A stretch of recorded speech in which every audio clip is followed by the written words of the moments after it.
You are listening to Talking Images, the official podcast of icmforum.com.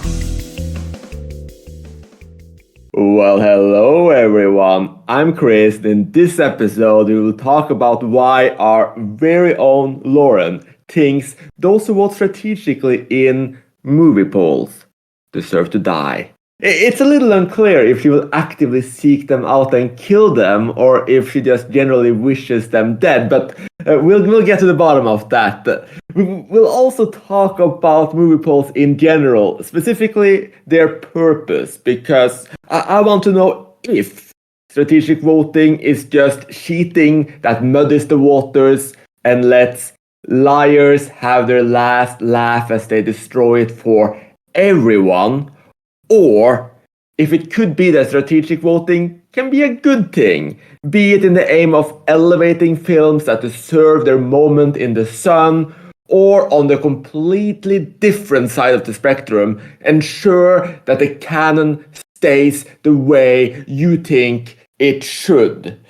While it has been about 1.5 years since the controversy around the Sight and Sound poll results, we'll also open that can of worm as we never addressed it. And with all of those little trinkets out there in the air, I think that's a great time to introduce my absolutely wonderful panel of Lauren, Saul, and Adam. And I want to know if any of you would ever vote strategically in a movie poll. And if you have to watch your backs from Lauren here. And a little birdie has already told me that we do not only have one previous perpetrator, but a loud and proud serial offending strategic voter on today's panel. So this could get heated. But before we reveal who that is, I want to start with you, Lauren. Why is it that you think people who vote strategically in movie polls deserve to die? I like honesty in scientific research, and so cheaters and liars have no place in poll making, and so they need to die. All right, yeah, cheaters are destroying decency, honesty, accurate results, and they might just deserve to die. And with that, I think we can go to the different side of the spectrum and reveal that the serial offender is in fact Saul, who happens to be on the same continent, in the same country, and I believe even in the same city as you. So he may want to choose his words very carefully. But Saul, what is your take on strategic voting and why do you do it? Hi, Chris. Hi, everyone. When I vote in a movie poll, I like to vote for the films that I would like to see appear. So I know Lauren's talked about honesty, and for me, when I'm voting in a poll, I don't just like to say the same old predictable films again and again. It's nice to get an unusual film in there, a film that maybe is a little bit underseen, that could deserve a bit more exposure. So I'd much rather put those films towards the top of my ballot rather than put in something which I know is going to finish in the top 5 or top 10 of the poll, even without my help. So for me, it's just about being honest about what I want to see in the results.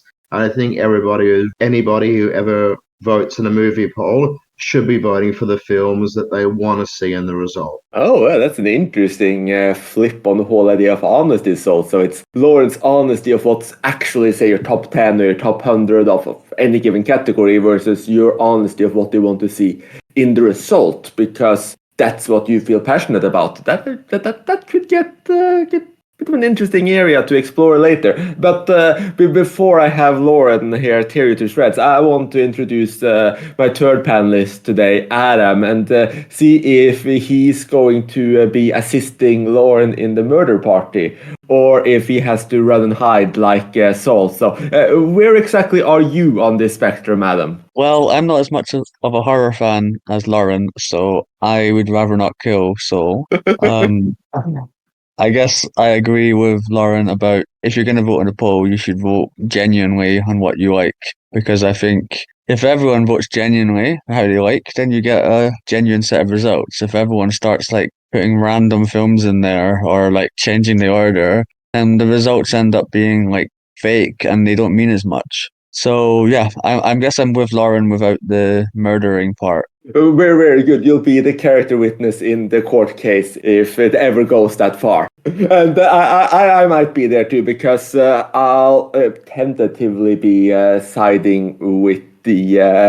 No, I'm not going to say pro-murder side, but the pro-honesty side. I think that in general, I think you should vote honestly. If you ask specifically what are your 100 favorite westerns or 10 favorite westerns or your 100 favorite films of all time, I think it's missing the point or doing this or indeed dishonest to just start flipping things around for the sake of it or for the sake to settle very petty disagreements.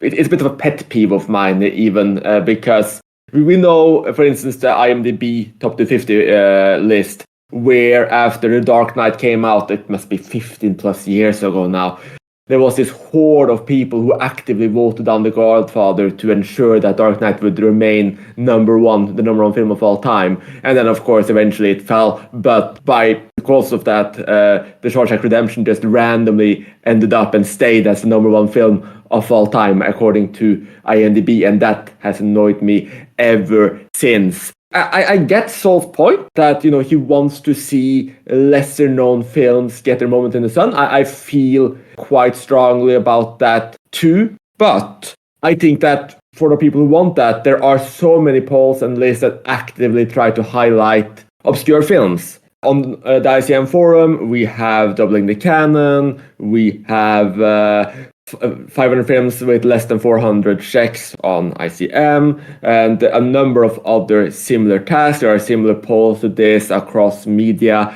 as well. So I guess I'll just turn this over to you again then. So why are those lists not enough? Why do you want to impact other lists like that?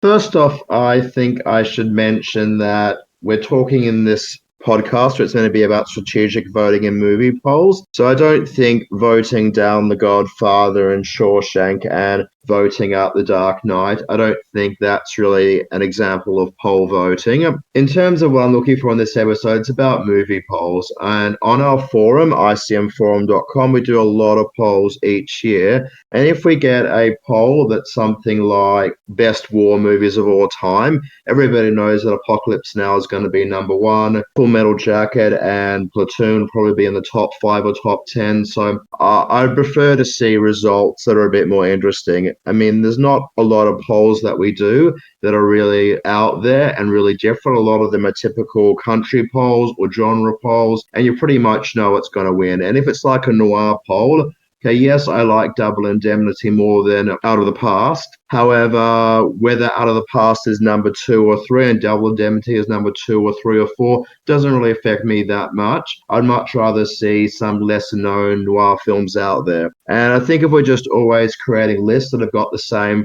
few films promoted in there, we aren't really showing the breadth of what cinema is. What's the point of doing a poll of, let's say, 100 films of the 21st century, and it's just got all the expected choices in there? So it's like Mulholland Drive number 1, Yee Yee number 2, In the Mood for Love number 3, or something to that effect. It's just not interesting, and it doesn't really encourage anybody to look at what's beyond there. And it's sort of like what we talked about in the episode on best movie lists. When I search out a movie list, what I like about it is unique titles. If I see a result of a forum poll and it's just got a whole bunch of films on there that are on 5 official lists or more, to me, it's a very boring poll result because it's just all the films that we know about already. I'd much prefer to see poll results that have got unique titles in it. That, to me, is what makes it a really interesting movie poll, the ability of counter opinions in there to prop up films that are not the same films that we see 10 or 20 or 30 or 40 times every time that poll is run. Okay, so I'm seeing here in the chat that, so annoyed, people being triggered, etc. So I want to let Lauren and Adam voice their dissent here. And we can start with you, Lauren. What is it that's pissing you off so much about what Saul just said? Okay, well, because personally, I don't really care about the results of the poll. Like when I'm voting for a poll, I don't care what the final results are. I care that I'm putting in the stuff that I like and represents all the films that I like. So to me, like if everybody just voted strategically, you just get this, like, yeah, the results would be interesting, but they'd be fake. And it's like if I see a top war movies list and Full Metal Jacket's not at the top, I go, who the hell voted in this? Have the people seen movies? And I think that like if you're purposely leaving out films that you love to put in films that you love a bit less, but also less people have seen them, then it's just a dishonest list of your favorites. And I know like it's not the same thing, but there's been people on the forum in the past who have been like, oh, here's my favorite films. And then someone goes like, oh, this list is more mainstream than I expected. And they literally take out all the mainstream films just to leave all the like weird stuff in there to make themselves look cooler. And that's the kind of vibe I get from the like fake voting. It's just like, it's not representative of the people who are voting and the stuff that they love, like as much as they love this stuff. And I don't want to see like all these weird obscurities that people don't actually love that much. They just want to show off or get people to see it. So it really annoys me, which is why like even with the 500 and 400 doubling the canon, I know a lot of people vote strategically in those. So I can't actually get into those lists because I don't know how honest they are. But I really love the highest rated list because that's all just people's genuine ratings. And well, there's no strategy really there. And if there is, it'll get like, well, it won't get through. So you get some nice little obscurities, but they're based on the things people really love. And it's not them lying to get those things higher than the more popular things. Anyway, I'm really annoyed. Oh, that's perfectly all right, Lauren. I think I feel similar to you. Sorry, Saul. What about you, Adam? What were you reacting to when Saul was speaking just now? So I think one of my problems with it is you end up with a situation where a bunch of people are voting genuinely, and then there's a small group of people who are not voting genuinely. So the obscure films that get promoted or go higher up the list just happen to be a group of favorites from those voters. So it's really imbalanced in terms of like, you know, the obscure films that you're getting near the top are not representative of the whole group. They're just representative of a little group. I mean, Saul was saying in the chat, everyone can vote strategically, but the point is that not everyone does. So you end up with this really messed up thing where a little group of voters promote their films and no one else does because everyone else is voting for their favorites. I also think if everyone voted genuinely, well, what you'll still get is you will still get all of the more obscure films in the list just further down. Is there a big problem if our top 10 or top 20 are very well known films and then you get a whole bunch of like lesser known films further down the list? If you want to find the films, if you want to find the films, you'll still find them in the list anyway, regardless. Whereas I think if you're like desperate to kind of vote strategically and get more obscure films in, it's almost like trying to show off, oh, here's a forum list and we don't have like this massive film as our number one. We have this really obscure film, and you start entering this territory of like, but you see this on other forums and other sites sometimes where they're almost like proud of the fact that their top 10 includes films of like 200 votes, and I think it's all about image because regardless, those films will be on the list just further down. So, that's my main point. I think it's, why does it matter so much? Like, why is it like a badge of honor that we have like an obscure film at the top rather than something famous? I don't see why it matters because the film will be in the list regardless. I think it's all about image and it's all about that's my point. Not to gang up on Saul here, but I completely agree there. I think that, like I mentioned earlier, if you want to highlight obscure films specifically because they're obscure rather than because it's your favorite, there are so many obscure polls, and you can write about them, you can publish smaller lists of hidden gems, etc., and just actively promote them. And sometimes those films enter the list, and they can enter lists fairly high. I mean, we managed to push up, say, Rapture and Carriage to Vienna fairly decently into our forum top 1000, though neither of them are in the top 250, I think. And they kind of just, like, even though they've been topping our best films under 400 checks. So I just think that while those films are clearly getting a huge boost and I have been seen by most people on the forum, they're still not at that height. And I think that if people are just going to be dishonestly pushing them up to give them extra exposure, it rubs me the wrong way. I mean, I get the kind of like this wonder of discovery. I don't think it's all about showing off. I think for some people it's really about, this film is fantastic, I might not love it as much as these others, but I really want more people to see it. And I think more people will take heed of it if it's on the top of the list or in the top 10 than if it's in number 300 on the list. I understand that, but I just think it, like both you and Lauren said, it skewers the results, because if you're gonna have a list, that's the genuine purpose of the list is these are the 100 or 200 or 1,000 best films of all time, or the 100 best war films, etc., then I want that to actually be the genuine presentation, and then you can actively work on them.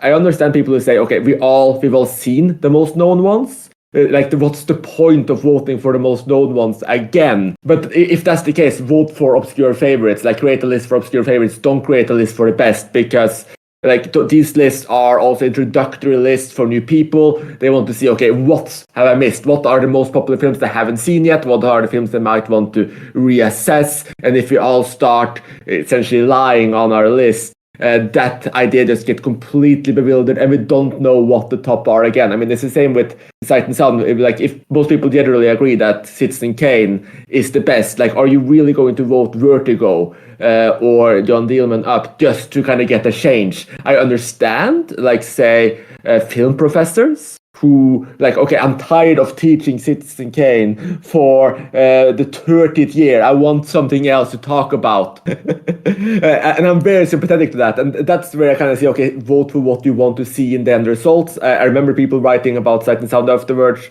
and say, okay, I want to vote for what I want to teach in my class. I want to talk about the movies we're going to be dissecting for the next decade. That's a sensible view to me. I understand it, but I still disagree with it personally. Oh, and just to call out Saul one more time before I let him answer, I can see in the chat he really, really wants to, because he said that if you have voters who vote genuinely, you are going to get, I think it was Apocalypse Now as the best war film of all time. And I searched best war films of all time, and I went to several different lists, and none of the war lists I opened actually had Apocalypse Now on the number one spot. So on Variety, they had Stalag 17. On Vulture, they had the Akira Kurosawa film Ran. On Rotten Tomatoes, they picked Grave of the Fireflies.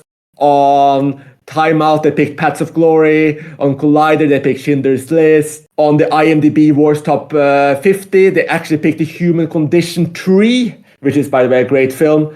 And on the ICM forum's highest rated, I tried to find a best war film list. I couldn't find it right now. But the number one film there is actually Casablanca. So none of these films actually had Apocalypse Now as the top war film of all time. So I don't think that's the case. I think you still get varied results, even when people vote honestly, which people hopefully did in these polls. And I'll let you respond now, Saul. Okay.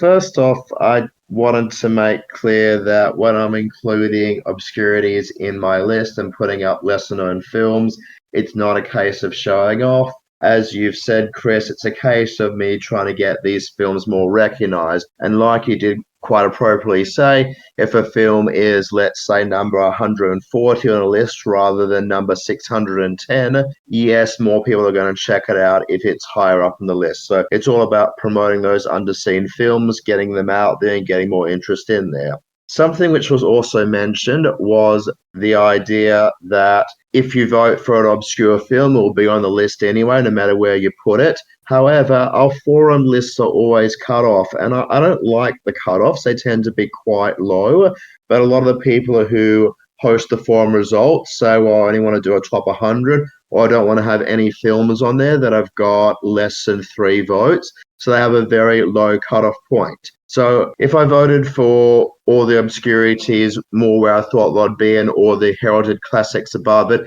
it'll get to the case where you might have a top 250 and there'd be no films on there on less than 2 official lists, just because it would get cut off, and in the results thread, those films won't get mentioned. At the end of it, who's ever running the poll, whether it's Lone Wolf or somebody else, will at the very end of it put a link, here you can check out the films on all the lists there, and it's just a whole lot less interesting.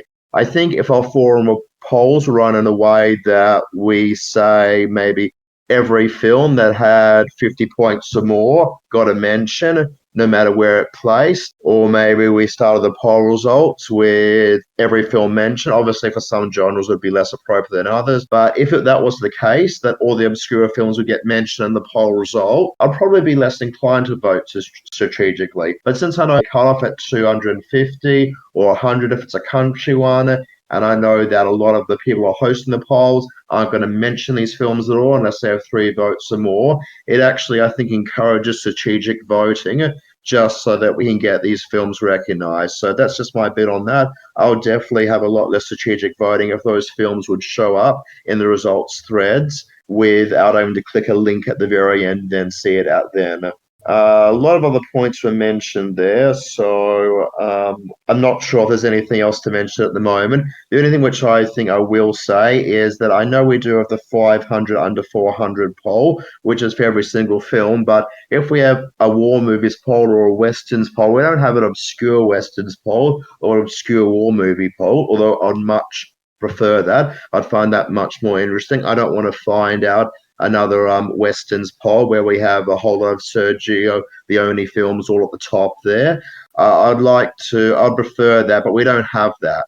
All of our polls, except for 500 under 400, are just general polls. And therefore, I just feel more compelled to push up the films that I think are underseen that could be valued a little bit more rather than the heralded classics that we see on there time and time again. For me, it's just about getting more interesting results, and I love interesting results. I hate boring results. So when I vote for different films and polls, I'm voting for the films that I generally want to see in there. For me, it is honest voting. It's not lying as such, because whenever I vote in a poll, I'm voting for the films I want to see. And everybody has the opportunity to do that. I know not everybody does, but it's all open. Everybody has the same opportunity to do that, and I would really much prefer to see lists with more variety in it, because there's nothing more annoying to me or more disappointing to me is a list with all the same predictable titles in there.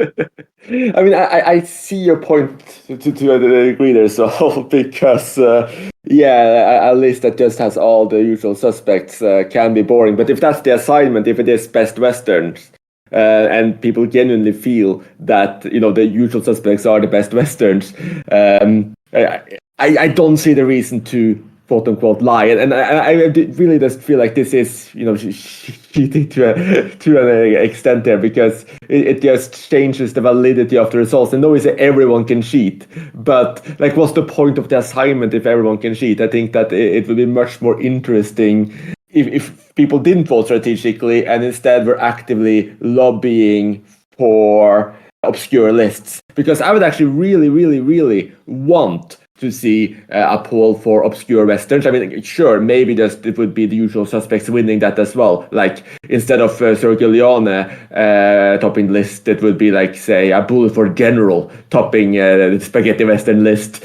but which is not that obscure either. But I would much rather like to see active polls asking us for obscure favorites. And I think we should actually try to push that on the forum. I would love to see more of that. As you're speaking now, so I understand if we really need it, because that's more interesting in many ways. But if people are asking, okay, what do you think are the best westerns of all time? I just don't see the reason for just throwing films that you don't think are the best in there. Like, even if you want them highlighted, I just really feel like it delegitimizes the result.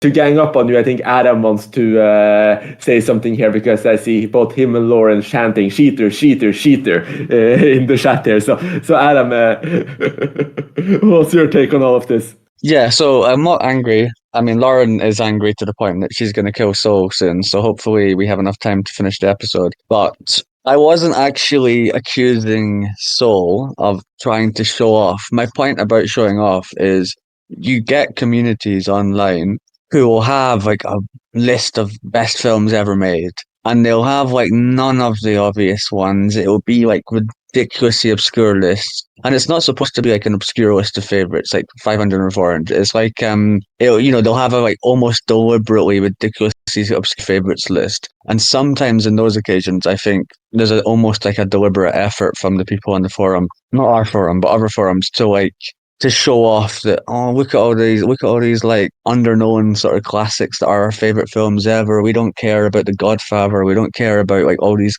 obvious ones. We have like some film with like 500 votes in our top 10. So I do think there's an element of sort of fake results that you get on a number of like film communities. So I don't think that Soul is showing off his taste or anything, but I do think sometimes when you see a list of favorites that includes like that is clearly like an obscure list and is clearly excluding films that people love, it kind of makes me think, well, this is a pointless list because this is not representing their interests. The other thing I was going to say was kind of on Soul's point, where like I think what might be an idea is when you get a list of favorite westerns, favorite horror films, all that kind of thing. You could have just the normal result, and then you have a sort of side result, which is like the top X number of films under a certain number of votes or checks, so that you get like the proper genuine list. And then you also get a list that highlights the most obscure films. So it highlights the top 10 or top 50 films using a certain criteria.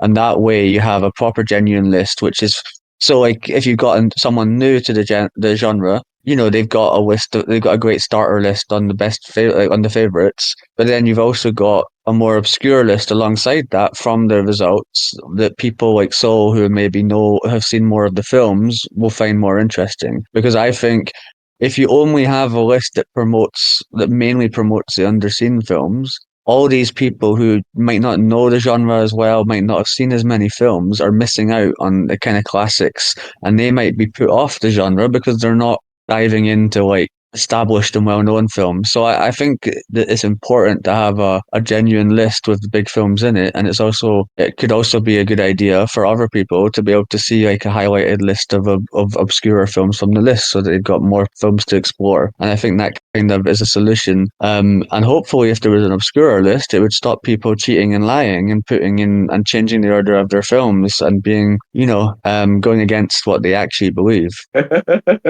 Nice final stabs there, Adam, after being so diplomatic. And I know we weren't watching the chat there, but Saul was actually agreeing with your points, and I can reveal that I am too. I would really like to see that done on the forum as well. Just this kind of highlighting obscure favorites. I think we do that on the yearly lists. So we tend to highlight. Okay, here are the films under a certain threshold, and obviously there they have all voted for films as well. So something similar to that on other pools would definitely be a great addition. Or, as you mentioned earlier, just more lists specifically aimed at highlighting obscure favorites. But we haven't heard from you in a little while, Lauren. So just to make sure that you're not in your car driving towards Saul's house, let's get you in here. What have you been thinking about all that's been said so far? I agree with the fact that some of the polls have like low cutoffs, and I do like the idea of having a sister obscure version of the list. Like even with They Shoot Zombies, I have a hidden horrors list, because you know that the top 100 of They Shoot Zombies is pretty much what you'd expect, and the top 1,000 mostly has popular films. And for someone like me who's seen all of them, I want to find more stuff. But the thing is that like if that was a list of 1,000 films and it was all strategic voting and lies, then the list might be more interesting, but it wouldn't be a truthful representation of the votes and the films that are in it. So I like having the obscure list options, but it's just that I think that for individual voters, if you're voting your favorite films, it should be your favorite films in order that they are your favorites, and it shouldn't matter what you think the results are going to be, because then you're like cheating the system to try to get these films that you think are underseen more widely seen, even though you don't love them as much. So therefore it just becomes this loop of lies and cheating. I am very against that. I hear you loud and clear, that, Lauren. But before I continue, I would like to know if any of the people who are against strategic voting, which would be you, myself, and Adam, if any of us actually have voted strategically at any point if we ever would vote strategically. And I'll just continue with you, Lauren. Have you ever done it? And is there any scenario where you actually would put a bit of strategy into your voting? No. The only instance, although this might come up in a later question, where I think it's sort of okay is if it's like to try and create something objectively definitive. So the most important films in history, because then I wouldn't be voting for my favorites. I would be voting for the films I think are most important. So I guess I still wouldn't be strategic, but it wouldn't be based on my favorites. It would be based on my knowledge of film history, I guess. But I think in those kinds of ways, I can kind of be okay with it, but not like 100%. It depends on the situation. But I probably wouldn't in like a personal poll. I don't think I would ever vote strategically unless I just wanted to make sure Sol's favorite obscure films were pushed further down the list. So any poll that Sol holds a no on needs to watch out for some really strategic voting from Lauren, some counter-trolling, if you will. What about you, Adam? Would you ever betray your principles and vote strategically? Well, that's quite a loaded question there, Chris. I think maybe one exception. So in the 500 under 400 poll, I wouldn't deliberately change the order of my list, but I do think there's an element of like subconsciously maybe putting certain films a little bit higher up, because it's not something I would really think about, but I do think there's instances where in that particular poll, there's a whole bunch of films I've got absolutely no chance of making it, and some of them I'll still have in my top 10. But then I think sometimes there's other films that you've maybe seen through the list. And I don't know. It's a hard one to answer, but I think 500 and 400 is a little bit different. It's a lot I find it harder to rank a list of obscure films than I do to rank a list of my favorite films, because my reasons for liking the more obscure films sometimes are a bit different, and like I find that ranking the hardest out of all of them. And it wouldn't surprise me if there's like a slight subconscious element from people of like slightly pushing up films that they want to be higher up. So I think that's a list where there could be something like that happening in a way that wouldn't happen in a list of like your all-time favorites, where it's a lot easier to have an order in a ranking. Yeah, I'm not sure. I don't know. I think if that makes sense.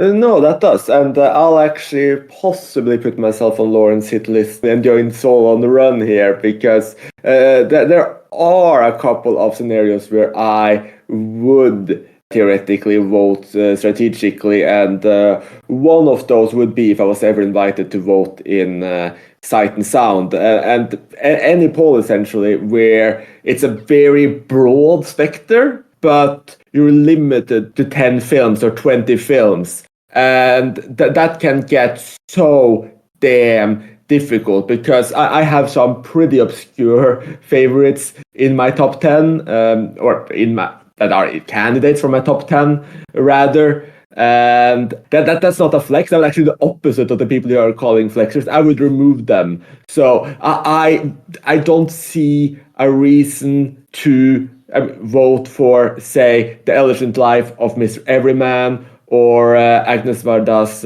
Gain B for Agnes V, or The Parallel Street. They don't have a chance. They don't get any other votes. The same with Brand Upon the Brain by Guy Madden, which is guaranteed to be in my top 5 in almost any poll I vote in for all-time favorites. Like, I checked, no one ever voted for Brand Upon the Brain. So essentially, if I was asked to, vote for 10 films that are your favorites, I wouldn't want to waste my vote, essentially, on films that would never get anywhere near the top. And I can balance it up by saying that I don't actually have a strict top 10. I have like a 20, 30, 40 film tie that's very flexible. So I can't really tell which one I love more than another. So I do have that kind of advantage of, I'm not lying, I'm just filtering which of the films that are tied I would put forth. But I wouldn't want to just waste my vote when I only have 10 shots. So wants to say something, but I'll let Lauren say I'm still a terrible, terrible human being. No? Okay, then Sol can come in here and defend himself a little bit. I think I've already laboured the point quite heavily that I'm not a liar, not a cheater, because I'm doing just honestly the films I want to see there. So I won't harp on too much about that, but I do feel it needs another mention. What I did want to mention is that what Adam said and what some of you guys backed him up on was the idea that if in our forum results, it didn't just have the top 250 of whatever it is, but also to highlight a number of, let's say, films with less than 100 checks in it also, that would actually encourage me to not vote as strategically. So with the year-by-year polls that they do on the forum, that's run slightly differently. And with that one, they do sometimes highlight the films that got really high results there without having very many votes on IMDb or very many checks on iCheck movies. So if there was some system like that in place, I think I would put a ballot out that would maybe not give so much focus to the films that I feel are underseen. But look, any poll that I do vote for films that I want to see. So I can't really get around that one. But I don't think it's lying or cheating. But I do agree that the forum polls could change a little bit. And Adam and Lauren, obviously the ones who have the power as their forum to do something about the way the polls are run. So just a quick question. So since you say you're not lying or cheating, since the polls are called best westerns, for instance, and you're not voting for the films you consider the best westerns, isn't that kind of lying and cheating? Well, the poll is about you voting for films that you would want to vote for. And some of it might go a little bit to like film theory and in terms of whether objective favorites versus actual favorites. But there are some films which I know are absolutely great films, but I don't feel that passionately about. And if there's a film that I feel more passionately about, then of course I want to vote for it. And it's usually the more obscure and underseen films that I'd feel more passionate about. But sometimes in other polls, it might just be a film that's not quite as celebrated as other films, but I'd like to push it up there. So yeah, look, I don't know. It's really tricky. I mean, I know that I do rate films on IMDb, so I'm forced to give films like a 10 out of 10 or an 8 out of 10 or a 9 out of 10. But pretty much anything above a 7 out of 10 is pretty much a favorite for me. So whether it's a strong favorite, whether it's a light favorite, I don't know. I'm basically voting for the films that I feel most passionate about. And whether I think it's objectively the best or not, I just think the point of these polls is to get through the films that you're passionate about. So I'd always go for what I'm passionate about rather than the films that I've just given the highest scores to on IMDb, especially given how sort of random scores 8 out of 10 or above are for me when I'm voting. Yes, I know there's no such thing as objectivity, but that's back in the IMDb movie forum days where people are going like, oh, you can't have this film in your top 10 because it's got so many flaws in it. And look, there is opportunity to do a film podcast on this at some point because there are definitely films that I've given a 10 out of 10 to that are heavily flawed. There are films where I've got like something in there which is definitely not great, but I still consider it to be like an all-time classic. Like a good example would be Bigger Than Life. I know we're getting off track here, but Bigger Than Life has got a studio and imposed ending on it, which Nicholas Ray never wanted to have in there. And it does bring the film down a little bit. But for me, it's like an all-time top 25 film. I think Bigger Than Life is a masterpiece, but I guess objectively it's not because it has got that studio-imposed ending. So for me, I'm very passionate about that film. It's really high up there. But I guess objectively, no, it shouldn't be ranked lower than The Godfather in my top 50, but it is ranked lower than The Godfather. I'm sorry, I've done rambling for now. I'll let somebody else ramble. If you haven't seen Bigger Than Life, please drop us a line on icmforum.com and I'll bump it up above Videodrome on my top 1,000 list next time we do the forum poll. Well, I can say that Bigger Than Life is absolutely fantastic, and I didn't even think the studio imposed ending ruined it that much, though it's definitely a bit of a damper on it. So highly recommended to anyone who haven't seen it. And Lauren asked in the chat, and we were trying to get her to ask you directly, so how you can feel not passionate about a film you absolutely love. But I actually feel somewhat similar to you, so I'll answer for you and you can jump in. But I think that while you can love a lot of films, I think passion can be, okay, what are you eager to talk about? What are you thinking about at night, etc.? And it's possible that, yes, The Godfather, you love The Godfather, and you might love The Godfather more than I don't know. I'm trying to think of a proper equivalent. Like say you might love The Godfather more than Party Girl from 1958, which has some similar elements but very different. But like you just dug the aesthetics and like the fact that it's such a hidden color noir gem, and you want to tell everyone about it. And I think that it's very, very possible to get super obsessed about certain films. Like yesterday I saw Snow or Nagy by Juliette Berto and Henry Louis Roger, which is like a pre-Cinema du Look film. It looks gorgeous. It kind of just wades around, following different characters around in this really diverse marginal community in Paris. And that's just 8.5 out of 10 for me.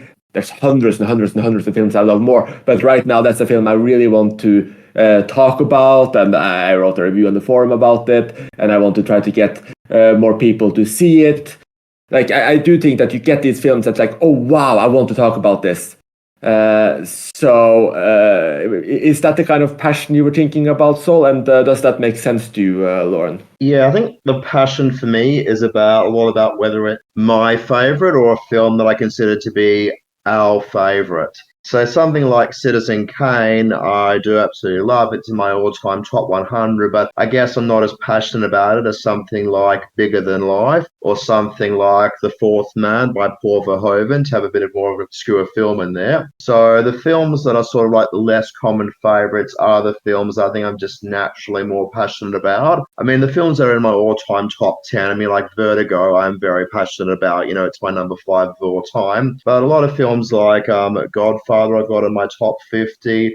Got 2001: A Space Odyssey in my top. Actually, that's in my top 10. But I still would say I'm not super passionate about them because there's already quite a lot of fervor, quite a lot of love for them already. The films that are not quite as loved so much, I guess I just naturally take them under my wing, and I like to talk about them and sort of talk about their virtues more rather than a film that's already been discussed really widely and really heavily. So I guess that's where I come from in passion, and I like what you said, Chris, about like how much it plays on your mind and how much you think about it afterwards. Because I guess to me that's also the passion part of it.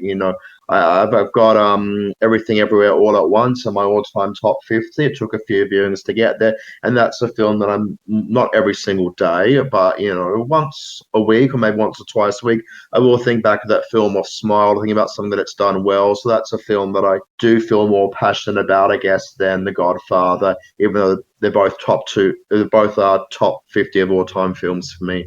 And for those who can't read the chat, Adam went from being really annoyed that he felt we were moving away from the topic and we're starting to move into favorite versus best into being very touched by what you were saying there. And I think this is actually a great point, Sol, and one which might actually absolve you of the accusations of lying and cheating and being a terrible person who deserves to die. And that is that favorite and best distinction that we mentioned previously, like that passion you described, that might actually be what a lot of people call favorites. So when you vote for these more obscure films that you feel passionate about, that might just be your favorites by your honest estimation. So maybe you managed to find like a semantic loophole to get you off Lauren's hit list. Does that absolve him for you, Lauren? No, I don't believe there's a distinction between best and favorite. And when I'm voting in polls, I'm voting for my favorites. And that's the only thing that matters. And I don't care what other people think about them. It's about my favorite films that I love, and that's it. However, the polls that are being run on the forum are best of polls. We already discussed that. It's like best westerns, best war movies. And if you're voting for your favorites, then you're naturally going for the films that you're passionate about. Sorry. But best and favorite are the same thing. No. But if it's called the best of, you're not voting for what films you think are the best. You've already said that you're not doing that. You've already said you're voting for ones that are more obscure. You're deliberately not putting the most famous ones in. So I think you've totally defeated your own argument, because if you were to put a best of list, it wouldn't be what you're voting for. So I think that that's the end of the episode, and Zoe's proven himself to be wrong and a massive liar and cheat, even bigger than we thought at the start of the episode. So there we go. Thank you for listening, everyone. Please tune in next week. Okay, Adam's argument has just like totally flown over my head. I'm just going for films that I'm passionate about, and for me, it's generally is the more obscure films, but occasionally it's the films like Bigger Than Life, which are flawed because of studio intervention. They are flawed, but they are films I genuinely love, and I guess that's the tricky thing. I might really love a film that I've only given a 7 out of 10 to, versus a film that I've given 10 out of 10 to. What I'm voting for in the poll is what I want to see place. And I think I've been pretty consistent about that the whole time around. I'm hoping I'm not going into loops about this, but I think I've been pretty consistent that I vote for the films that I want to see in the results. Yeah, I mean that feels like cheating to me, so but okay.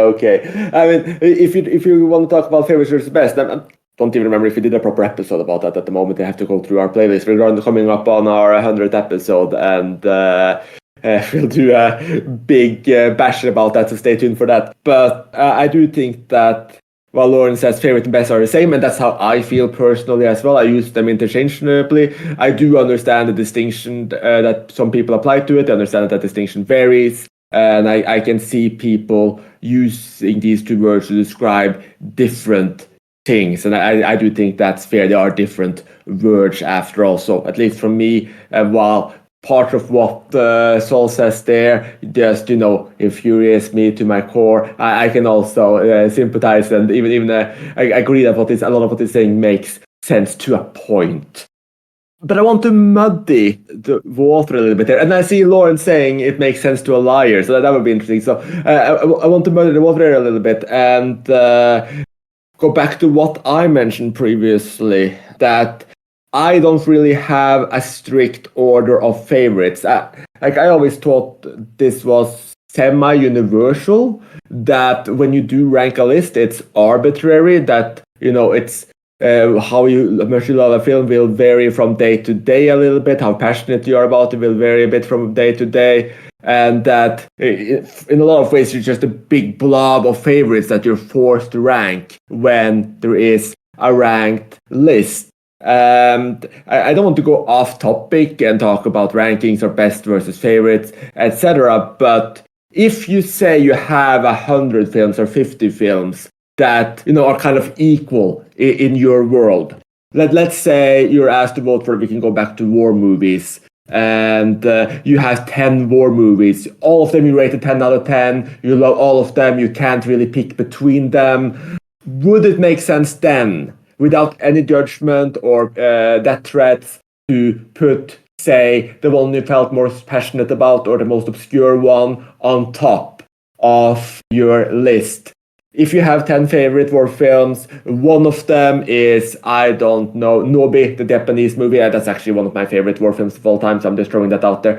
Would it make sense for you to put that as number one because you really want to see that on top if your picks are actually tied? I'd say in most cases, most of my favorite films are fairly tied. I really love what you said before, Chris, about how ranking is sometimes a bit arbitrary, because some days you feel more passionate about one film than another film. Sometimes it's as much as just seeing a screenshot of it posted somewhere, bringing back really good memories. Seeing a reference of one film and another film might make you feel that you really like it a bit more. I mean, I've actually said a few times, though I don't know if I've said in a podcast before, but I consider like my top 4 films in my all-time favorites list as all equal number one. I mean, Videodrome is my number one, but for me, Fanny Alexander's perfect also. Solaris is perfect. Scream is perfect. Whenever I sit down and watch them, I feel that I'm seeing the best film ever made. So for me, things do change a little bit. I don't like the fact that I've voted films on IMDb. I mean, it's the only way to log them. You have to give them a score, but I don't like that. I mean, I've already said that earlier in the podcast. Anything 8 out of 10 or more for me is a favorite. And I guess once it hits that favorite zone, whether it's a strong favorite, whether it's a lesser favorite, like you said, Chris, it varies day to day. It varies based on what you've seen, what influences have come to you. So I don't feel compelled to have to vote for films in the order that I have them in my ranked list on iCheck Movies. And I know I could submit an unranked list, and I guess that's an option also. But I like ranking things because I usually have a general idea about whether I like something slightly more than the other one. So I've sort of got a rough idea of where they are. But, ranking for me, it's not an exact science. Ratings out of 10 for me, not an exact science. So having to do an exact science in a movie poll, being told that you're a cheater and a liar because your poll ballot that you submit does not conform exactly to your favorites. For me, it's just, it's over muddying the waters. I'd much prefer that people who participate in polls just vote for films that they're passionate about, whether they're passionate about them because they think they're the very best ever made, or whether they're passionate about them because they want to see them seen by more people. Are voting in polls should be voting for the movies that they're passionate about. When I vote for films that are a bit more obscure, it's because I'm passionate about them. Okay, well, I think we've gone into a very different territory here because everyone knows that people vote for films that they're passionate about. I mean, that's fair enough. Like, we all vote for films we're passionate about.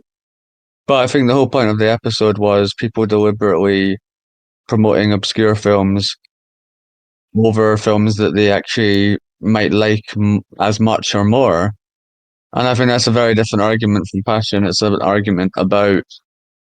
I mean, Saul's already said he's voting for more obscure films because he wants the list to be more obscure and for those films to be highlighted. So I don't think that's about passion. It's about preference because the reason he feels more passionate about the obscure film is because other people haven't seen it and he wants them to see it. Whereas something like The Godfather, he might love, but he doesn't feel passionate in the poll because everyone's seen it and everyone knows about it. So I think we've kind of moved into a different argument than what the episode started on because no one at any point has said that Soul or other people are not passionate about the films. Soul's already pled guilty to the fact that he changes the order of his list to get more obscure films in, and that's okay. If he's going to say that, he needs to stand by it and not. He's now started to say, "Well, you guys are against me because I'm voting for films I'm passionate about," but that's kind of changing the argument. So no one denies Soul's passion for films. I mean, Soul has seen 17 million films in the last week, so no one denies Soul's passion for films. I think we're just arguing over the motives for the voting. I don't. Saul has good reasons for what he votes for. I think we just have different opinions on how you should approach a list. And Saul is apparently very confused about this episode. So I don't know if I am creating this confusion.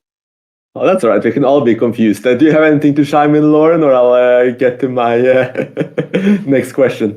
Yeah, I think it went off topic a little bit. I think the difference between you're ordering your list based on passion is different to ordering your list based on how you want the results to show up. Because the first is based on you and the second is based on everyone else. And I don't think you should create your personal list based on what everyone else might think or should think or will see. And so that's why I don't like that. And with that, we're kind of back on track. And I mentioned in my intro that we would go into Sight and Sound, the controversy around it, and the poll results there a little bit. And I already mentioned that if I was voting in Sight and Sound, I would be a bit more selective about what I would put on my list because there's just 10 votes you have. And it's very meaningful because people are actively adjusting their university curriculums based on it, what films that are analyzed in media are based on it, what films gets written, just generally written about and seen. Like when John Dillman jumped on the top there, like the amount of new views and reviews it got on Letterboxd, for instance, was enormous. So this is the true canonical exercise, if you will. These are the films that people actively watch.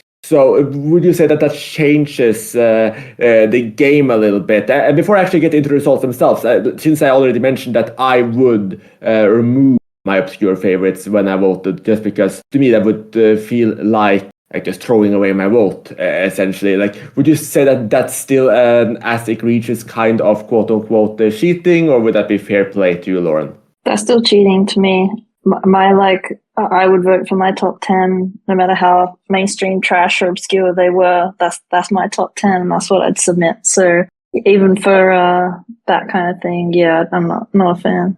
I think Sight and Sound's a bit different because you get such a small list, and this would be a situation where Chris is like invited to vote in something really significant, and it depends on if it's like an all-time favorites list from Sight and Sound or like their top films of the year.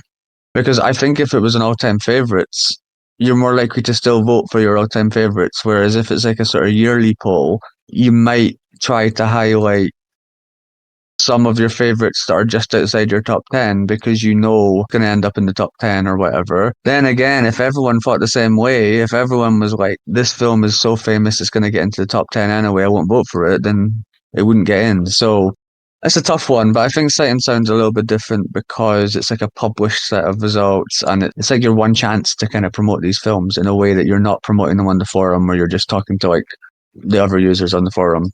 And oh wow, Adam, you just suddenly flipped your view completely, and now you're aligned with Saul. I did not expect that. And actually, I'm not aligned with you there. In the yearly polls, I would just vote for my regular top 10. So that was not expected at all. And I'm seeing Wait, right.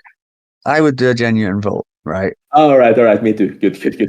But I could understand why, if, for example, you were invited to Sight and Sound, and it's this amazing opportunity to like have a proper published set of results with a lot of attention, I can totally understand why in that scenario you would be really keen to be like writing about why this film should be seen by more people, why this film should be popular.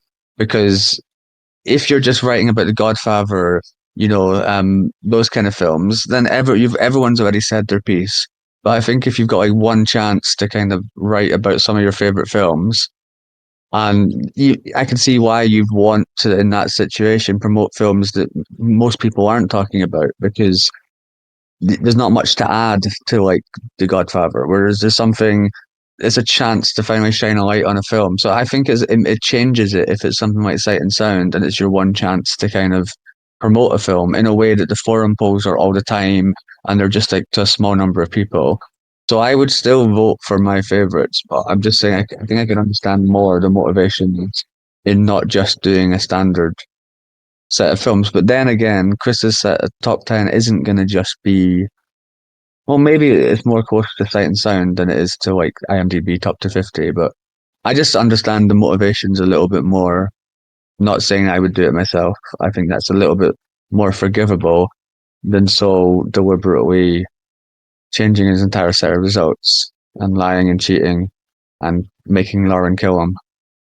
Well, for the record, my argument was actually the complete opposite of that. I said I would remove my most obscure favorites, not to highlight them. Wait, what? So if you were on Sight and Sound, if you were invited to Sight and Sound, you would remove all your obscure favorites and Yeah, just vote absolutely. for the That's what I biggest was saying films? earlier. That you have 10 votes for Sight and Sound. Like, for instance, Brand Upon the Brain is one of my favorite films. Elegant Life Mr. Everyman could easily be in my top 10. So could Gain Beat Dragons be. So could The Parallel Street. But like these films have no one else is going to vote for them. Maybe one other person will vote for them. They're just going to have no impact on the results. I might consider doing one of them or something, because Sight and Sound do sometimes do obscure favorites list, where they highlight films that only got one vote. But if I can only have 10 votes, and since again, like I actually don't have a set top 10, I have like a blob of films I absolutely love. Like I just wouldn't vote for films that would get no other votes. I wouldn't see the reason to do it. I would just be throwing away my vote. Okay. In that case, I completely disagree with you, actually. Sorry, I thought I agreed. I wouldn't really care if like my votes are going to change the order of Sight and Sound. The point would be like this is your chance to say your genuine list of favorites, and then someone might at some point look at it because it's a Sight and Sound list. Someone might see, oh, this film only got one vote, but I'm going to check it out. I would be even more inclined to be genuine because like who cares if like I vote for a film and it makes it move up one place in the rankings.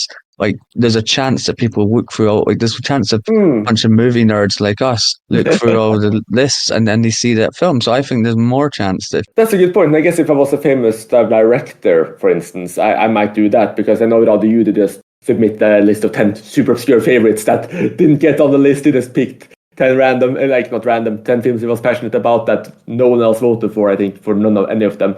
And I know that a lot of directors, people in the actors, etc., actually got like a page where they get their explanations of the films listed, and you can go on the website and click on their write-ups as well for the films. So if someone were bound to seek out the films for me, I would probably be more inclined to it. But since I have, like I said, a blob of 30, 40 films that are more or less tied to me, and I can, for instance, highlight not obscure favorites, but films that actually have a shot. Like, I mean, I would go for this film regardless, Le Bonheur by Agnes Varda. That's probably my number 2 of all time. But like, I would want to have that kind of film, which is right now, I think, at the bottom of the top 250. That was not on the list at all before. Like, I would much rather put all my force behind like films that, okay, I can push that into the top 100, that people are going to talk about more, or at least like maybe the top 1,000. Like, this is one of my all-time favorite films that can actually give that a proper push, then just disappear completely. But I don't want to blabber on too much about my blob of favorites. And I hear Steve from the chat here that people really enjoy the word blob. So let's get into the list results instead, and just people's rationale for voting, because with Sight and Sound, you got so many completely different and opposing views on what should be there, and some of them infuriate me personally. So, for instance, you have a subset of voters who actively say, okay, I'm not voting for my favorites. Like, this is an important exercise. I'm gonna vote for the most important films of all time. Like, I don't love Birth of a Nation, but I'm gonna vote for Birth of a Nation anyways. Screw you. Or I don't actually love John Dillman, but I'm gonna vote for John Dillman anyways because it's such an important film. You have these people. That's my least favorite form of voters. These people who think that there is like this is objectivity versus subjectivity again, I guess. But these people who think like there's an objective answer to this. I don't care about my own feelings. I'm just gonna like take this other road out.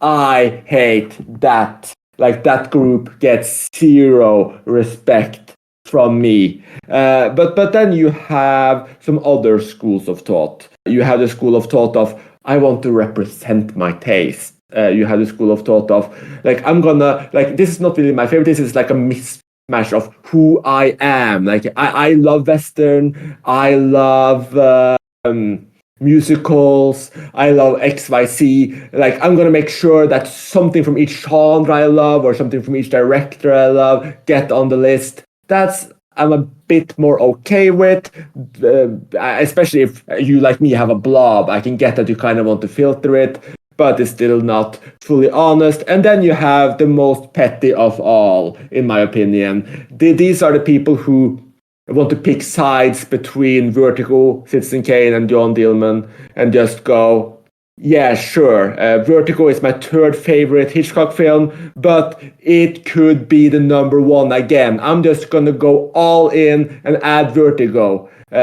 Or like people who think Touch of Evil, clearly the best Orson Welles film, but I'm gonna vote for Citizen Kane because I want to get it back on number 1. Vertigo is a silly genre film. Hitchcock has no room there. I'm gonna vote for that. Or next year, with people, I don't want Vertigo or Citizen Kane, these silly Hollywood movies, these tired films getting on there. John Dillman, it might be at the bottom of my top 100, but that's such a much more creative and interesting film. I'm gonna put that film on my list to make sure that we just push off these more bland, boring picks. So you have all of these different people voting for completely different reasons. Which group do you hate the most, and do you empathize with any of them? If I had a Sight and Sound ballot, I would honestly not know what to do with it.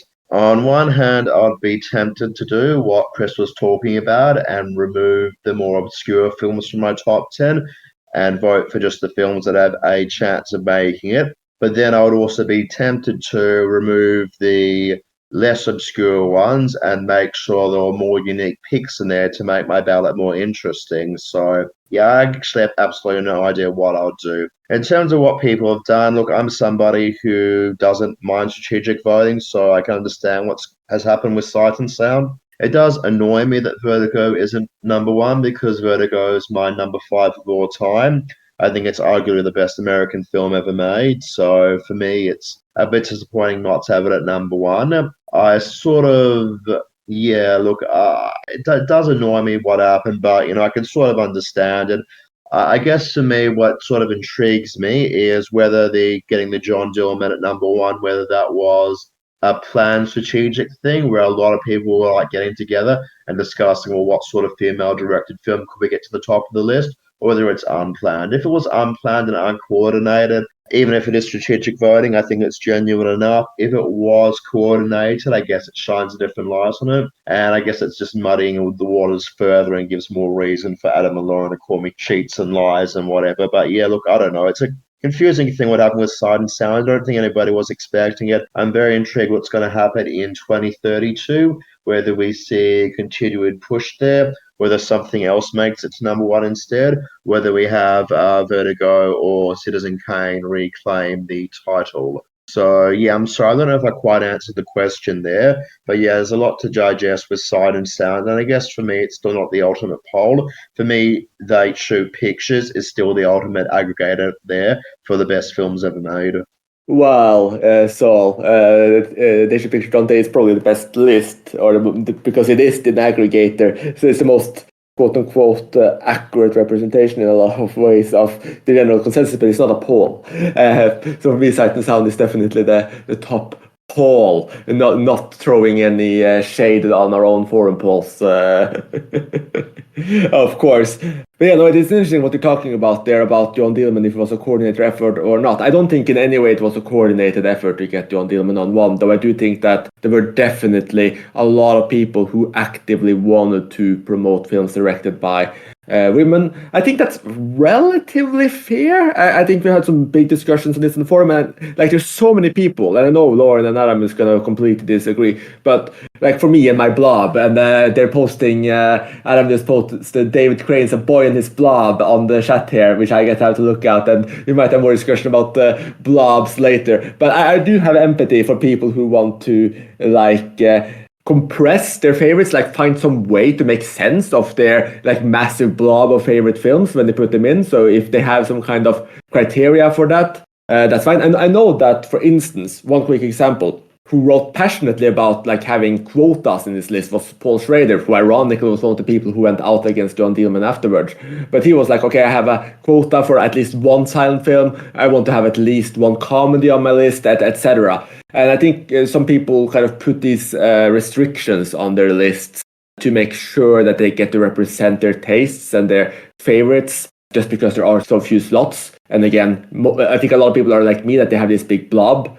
And I think that makes sense. I think if you want to highlight like a feminist film, or it makes sense to vote for John Dillman. I think that the majority of people who voted for John Dillman absolutely love John Dillman. That is one of their favorite films. I don't think it was quote unquote disingenuous, though. There's always a question. Okay, how many people would actually have that film on their quote-unquote real top 10 if there were no one watching? But then again, I think that's the same with Vertigo, and I think it's the same with Citizen Kane. My personal view on Sight and Sound voters, and I could be wrong, I think that there's a lot of dishonest votes for Vertigo. I think that there's a lot of dishonest votes for Citizen Kane. I think that the reason why Vertigo won in 2012 is because of essentially a campaign.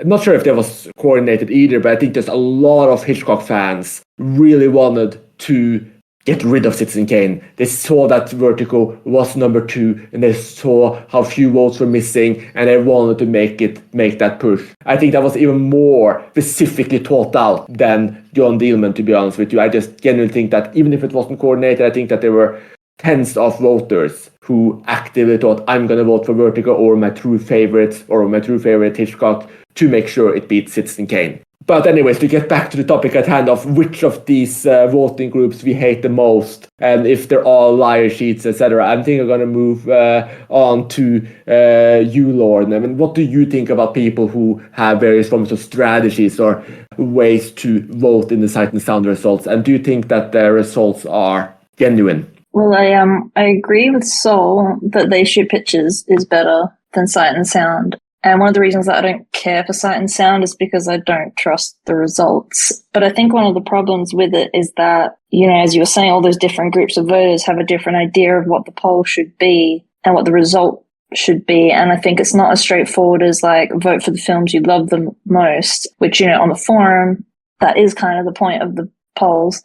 But for this one, it seems like there's no real definition that they're asking people to submit. So because there are strategic voters, I don't trust the list and I don't care about it. But I can understand why people would have different ways of looking at their ballots for that kind of poll, because it's a little confusing what they should be voting for. If they said vote for the 10 films you love the most, and then people were all putting, you know, female directed films on their list just because they wanted to highlight female directors, then that's pointless because that's not honest. But yeah, basically I feel the same way about every poll. Everyone should just vote for the films they love the most. Yeah, I mean, I agree with that. Like I said, the only reason why I would remove some of my obscure favorites is because I actually would want my ballot to matter. If I could, vote for 100 films, that wouldn't be a concern.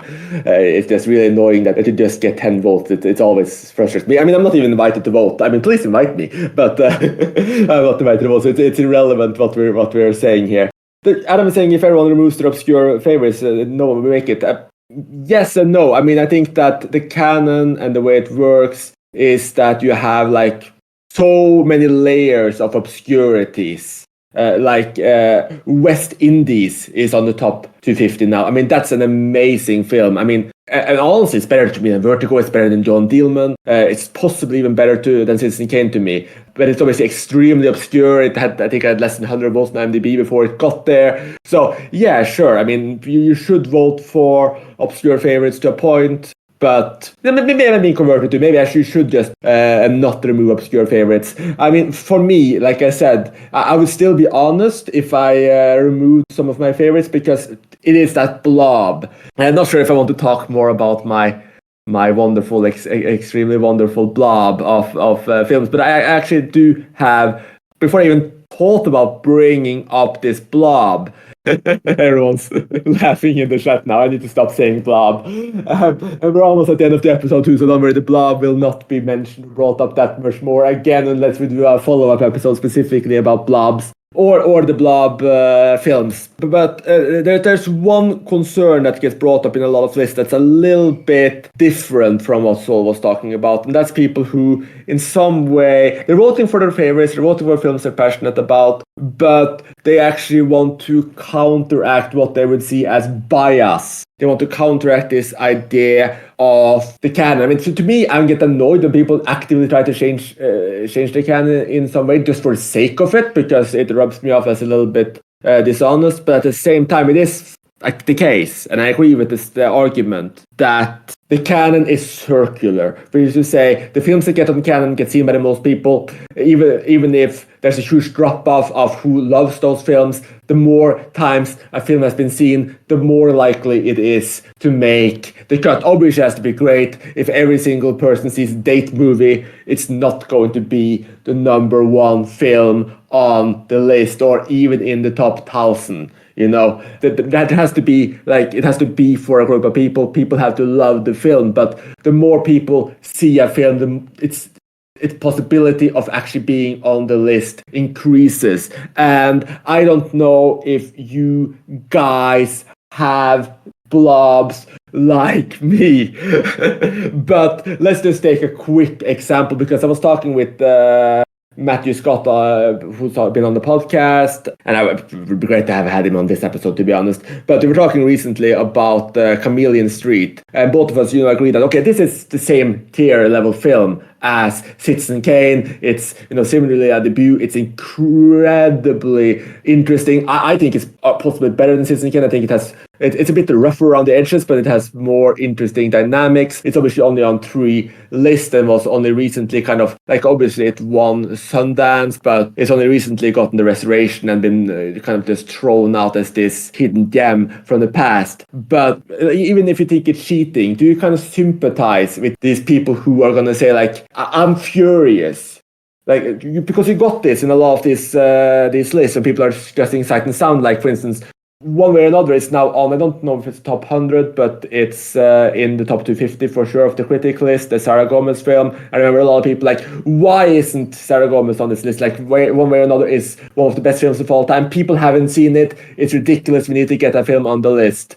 Similar with me, when I mentioned now, for instance, Chameleon Street. I wouldn't vote for Chameleon Street because, well, I think it's the same level as Citizen Kane. Citizen Kane is nowhere near my top 10. Apologies. But like when people kind of see these films that are their strong personal favorites and they're looking at the list and like these films are the same level or better, people haven't seen them, I should vote for them. Like, do you empathize with that kind of voting? That was the longest question I've ever heard. Sorry. Cut that Sorry out. about That sounds too harsh. No, cut that out. It sounds too horrible. Sorry. I'll leave it in. Continue, Adam. Lauren, come on. Say something. No, it's still strategic, and I am against dishonesty. Well, the question was if they're tied in their mind. Like, is it still strategic? Is it still lying if you think, say, Citizen Kane and Chameleon Street are the same quality, but you're going to put Chameleon Street above Citizen Kane because it's less seen? Like, is that still lying?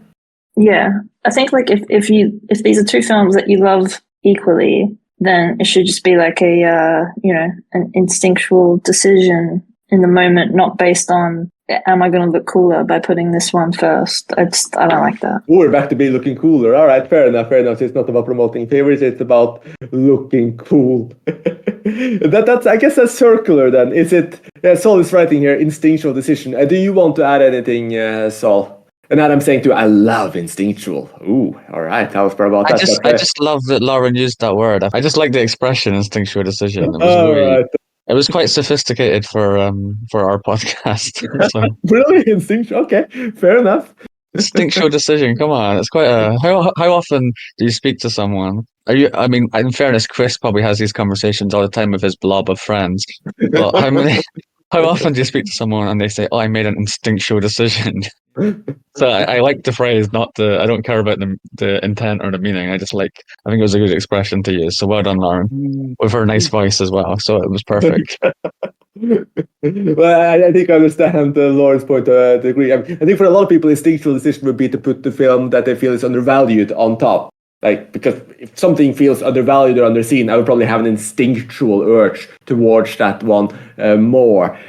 Yes, instinctual urges we're on to now. And we've pretty much gone full circle in a way. I think Saul would probably agree with this, but I'll let him speak and have his final words and defend himself once more against being a liar and a cheat, and then we might just close this episode. Do you have anything to add, Saul? I think what I can say is that I sympathise with all types of voters. With a movie poll, you've got the option of voting however you want, and if instinct tells you, got the instinct in there, if instinct tells you to vote one way rather than another way, I think we should accept that. And yes, the John Dillman toppling over Vertigo and Citizen Kane was unexpected, but it's a genuine result. It was a poll. It was a poll of unranked films. It's not the most scientific way compared to They Show Pictures to work out the best film of all time, but it was a poll that had results in there. I can't say that it wasn't a genuine thing. So I guess I sympathize with people responding in a poll however they want to respond. I also sympathize with the whole blob argument. I agree that I've got a blob of favorites also. That might be, well, kidding aside, it might actually be a good subject for a podcast down the road, whether you actually can possibly rank all films in the top 1,000 and one from number 1 to number 1,000, whether you just have a blob of favorites, because I really like that idea. I don't like the idea of assigning numbers to films and stuff, although I can instinctually rank them. I do like the idea of having a blob of favorites. So just in my closing things, to say, as I've said before, I don't consider myself to be a cheater and a liar. If people listening do, that's fine. You're all entitled to your own opinion. That's okay. I'm going to continue voting in polls the way that I feel that instinct dictates that I should vote. I guess that's what I would say. I'm going to continue voting in ways that I feel that I'm comfortable in voting. Oh, nice way to use Lauren's words against her soul. And I see Adam wants to make a final point here as well. Go ahead, Adam.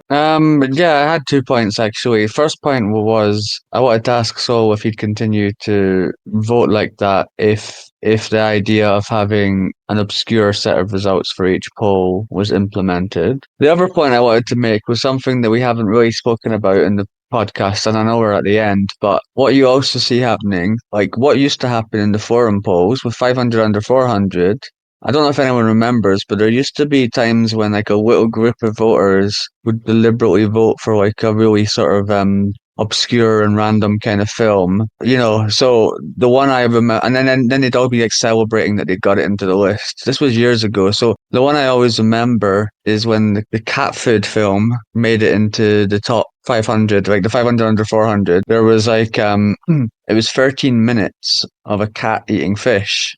And that was that was in the era when like this little group of people would be voting for these like ridiculous films that were like totally like, it was hard to believe that it was genuine. So I think there's another thing that happens. We focused entirely on individual motives, but I do think you also get situations in polls where a bunch of people have a certain area of film that they're interested in, and they almost sort of like decide as a group, let's try and get one or two of this type of film in the list, so we're all gonna have to vote similarly. Whereas if we all vote for different ones, we're not gonna get enough. So I think that's happened in the past as well, and I think that's where things get a bit more problematic and get much more strategic. I think that's very different. Yes, so when I saw put in the chat, this type of films equals art house crap, and yes, Hey, but don't do sorry, but that was Saul's word. It's a joke. That was Saul's word.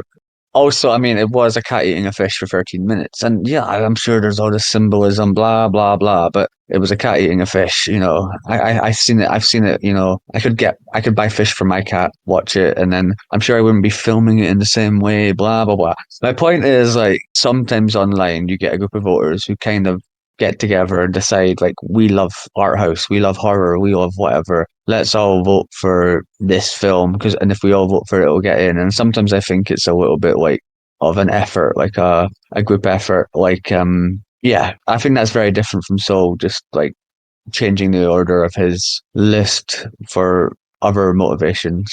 And he just now wrote that he's part of the stall mafia. I think Lauren is in the stall mafia as well, though she said there's no strategy there, it's just love. And I think you hit a very good point there, Adam, in that sometimes you do get people who actually come together and they strategize together, they message each other, or they might just speak openly about it. That I want to vote for this film. Do you want to vote for this film too? We should vote for these films together. I mean, I remember even in Sight and Sound where people writing, like, please consider voting for this film. Like, I'm gonna vote for it. You can vote for it too. Like literally in the publication. That film didn't actually make the cut. I think that was actually one of my favorites from the last couple of years. This is not a burial, it's a resurrection. They had a full page on with one columnist arguing that, like, hey, please consider voting for this film. Too bad it didn't make it, but then people probably call it cheating and strategic voting. But yeah, that kind of strategic voting is really bad. I think with Sight and Sound, that actually happens automatically as well. I think that for a lot of people, like you mentioned, there are niches, there are people who, it's not just niches of like art house crap, as you say, which I'm obviously part of, though I didn't like cat soup. And yes, that was a chore even at 13 minutes. I think you have people who is like, okay, I love westerns. And you vote in Sight and Sound, and it's like, okay, I love westerns, I need to vote for The Searchers. Like, that's the film that has the best chance of being in the top. Or, you have a select few films you can vote for. And you kind of see that along the years too, that in the early days when Westerns were bigger, you had more options there. You can pick and choose. Same with certain directors, you had more options. And then slowly people start narrowing down on, okay, I'm a Hitchcock fan. I'm going to vote for Vertigo or Psycho. I remember reading Ebert, Roger Ebert, writing out, okay, now he's changing his vote from Notorious to Vertigo, for instance. Vertigo finally won me over, that is equal, and I'm going to put my weight behind that one now. You have these mafias who are essentially competing, okay, which director do I love? I'm going to get their film on top, and so on, and so on, and so on. And at that point, you have people strategically voting en masse, changing the results, and also crippling diversity. And I think that's very unfortunate. It was quite interesting. We're talking about Notorious and Vertigo and people like sort of ganging up against one film, because I think that's kind of what happens with Michael Snow with Wavelength. Like, I'm a big Michael Snow fan. I don't think it's by far his best film. I know it's the most iconic one, but I guess if I was doing a Sight and Sound poll, maybe I'd be tempted to do that one rather than Back and Forth or Corpus Colossum, just because I know it has more chance of making it. But yeah, it would be, I guess the big solution would be for Sight and Sound to have more than just 10 options. I think they would have a lot more interesting things come up, and people wouldn't be making those cutthroat decisions to include this or include that if they had more than 10 options. Yeah, I completely agree there, Sol, and the amount, like the fact that they stayed with 10 picks since 1952 as more and more films get released. It's ridiculous. It forces people to compress their favorites down to such a small amount that the results only really manages to build up because of the amount of ballots they have now, really.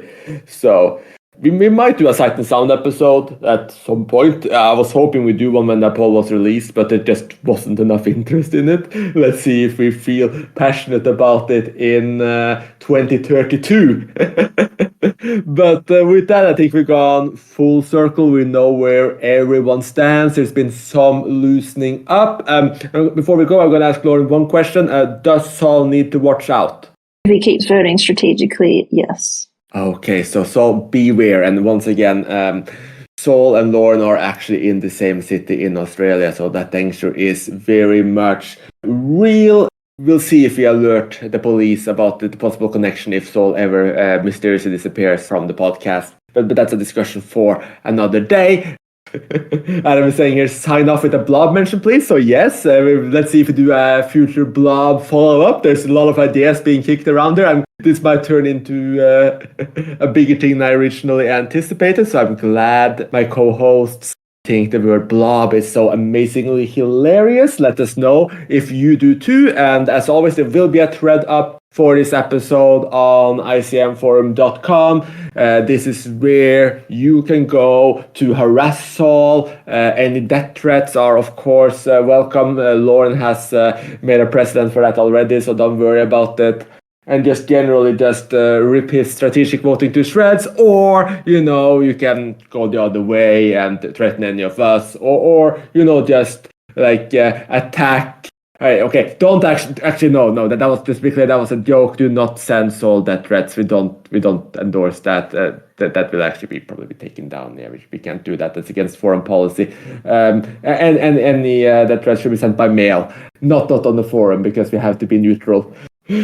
So let us know in that thread who you agree with, disagree with, your thoughts on strategic voting, if you think Sight and Sound was rigged or not, in what way was it coordinated, would you vote strategically, and just so many other questions. I'm sure this discussion will be heated and varied, so join that. It should be a lot of fun, and we promise that threads will be deleted. So yeah, you can post and agree with Saul in complete safety, hopefully. So with that, thank you so much for listening, and join us again soon.